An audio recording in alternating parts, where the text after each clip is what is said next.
Assalamualaikum warahmatullahi wabarakatuh. Kali ini kita akan membahas tentang kritik sastra. Yang pertama kita bahas yaitu pengertian dari kritik sastra. Menurut Abrams, kritik sastra merupakan cabang ilmu yang berurusan dengan suatu perumusan, klarifikasi, penerangan, serta juga penilaian karya sastra.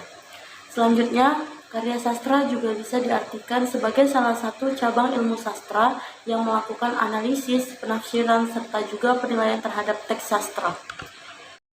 Selanjutnya kita akan membahas ciri-ciri dari kritik sastra. Yang pertama yaitu bersifat objektif.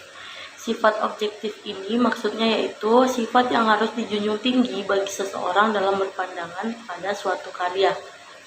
Kemudian yang kedua yaitu bertujuan untuk membangun atau memperbaiki karya yang dikritik. Yang ketiga yaitu menjadi bahan acuan untuk dapat atau bisa meningkatkan kreativitas pencipta karya tersebut. Maksudnya yaitu kritik itu bisa dijadikan acuan untuk dia lebih baik dari hari ini. Baik, selanjutnya kita akan membahas fungsi kritik sastra menurut Pradopo. Yang pertama yaitu untuk perkembangan ilmu sastranya sendiri, di mana kritik sastra tersebut dapat membantu dalam penyusunan teori sastra serta juga sejarah sastra. Hal tersebut tersirat dalam ungkapan dari Rinewald yang mengatakan bahwa karya sastra tidak dapat dianalisis, digolong-golongkan, serta juga dinilai tanpa adanya dukungan prinsip-prinsip kritik sastra itu sendiri. Kemudian yang kedua yaitu untuk perkembangan kesusastraan. Maksudnya di sini yaitu kritik sastra tersebut membantu perkembangan kesusastraan bangsa dengan memberi penjelasan bahwa sebuah karya sastra itu tentang baik buruknya serta juga menunjukkan wilayah-wilayah jangkauan persoalan karya sastra. Dan yang ketiga yaitu sebagai penerangan masyarakat. Umumnya yang menginginkan penjelasan mengenai karya sastra, kritik sastra tersebut sudah menguraikan karya sastra agar masyarakat umum dapat mengambil manfaat kritik sastra bagi pemahaman serta juga apresiasi terhadap karya sastra itu sendiri. Oke, itu tadi fungsi dari kritik sastra. Kita masuk ke manfaat kritik sastra. Manfaat kritik sastra tersebut diuraikan menjadi 3. Yang pertama yaitu manfaat kritik sastra bagi penulis.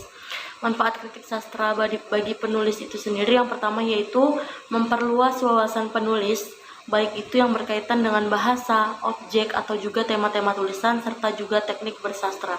Yang kedua yaitu menanamkan motivasi untuk menulis. Yang ketiga, meningkatkan kualitas pada tulisan yang dibuat.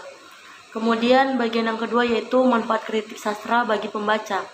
Untuk pembaca, manfaat kritik sastra yang pertama menjembatani kesenjangan antara pembaca serta karya sastra.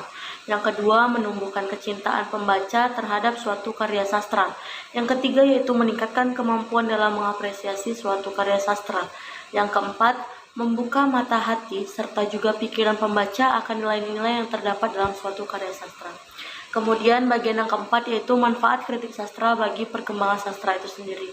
Yang pertama yaitu mendorong laju perkembangan sastra baik dengan secara kualitatif ataupun kuantitatif. Yang kedua yaitu memperluas cakrawala atau juga permasalahan yang terdapat dalam karya sastra itu sendiri. Nah, itu tadi adalah 3 bagian dari manfaat kritik sastra. Untuk yang terakhir yaitu jenis pendekatan kritik sastra itu sendiri. Yang pertama ada kritik mimetik. Kritik jenis ini memandang suatu karya sastra ialah sebagai tiruan aspek-aspek alam. Karya sastra tersebut dianggap sebagai cerminan atau juga penggambaran dunia nyata, sehingga ukuran yang digunakan ialah sejauh mana karya sastra tersebut mampu untuk dapat menggambarkan objek yang sebenarnya. Itu tadi adalah jenis pendekatan kritik sastra, kritik mimetik. Yang kedua yaitu kritik pragmatik. Kritik jenis ini memandang karya sastra ialah sebagai alat untuk mencapai sebuah tujuan. Tujuan karya sastra pada umumnya itu bersifat edukatif, estetis, atau juga politis. Yang ketiga yaitu kritik ekspresif. Kritik ekspresif ini menitikberatkan pada diri penulis karya sastra itu. Kritik ekspresif tersebut meyakini bahwa sastrawan atau penulis karya sastra itu merupakan unsur pokok yang melahirkan pikiran-pikiran, persepsi, serta juga perasaan yang dikombinasikan atau dituangkan ke dalam sebuah karya sastra. Dan yang terakhir yaitu kritik objektif. Kritik jenis ini memandang karya sastra ialah sebagai sesuatu yang mandiri, bebas terhadap lingkungan, dan dari penyair, pembaca, serta juga dunia sekitarnya. Terima kasih. Apabila terdapat kesalahan, saya mohon maaf. Wassalamualaikum warahmatullahi wabarakatuh.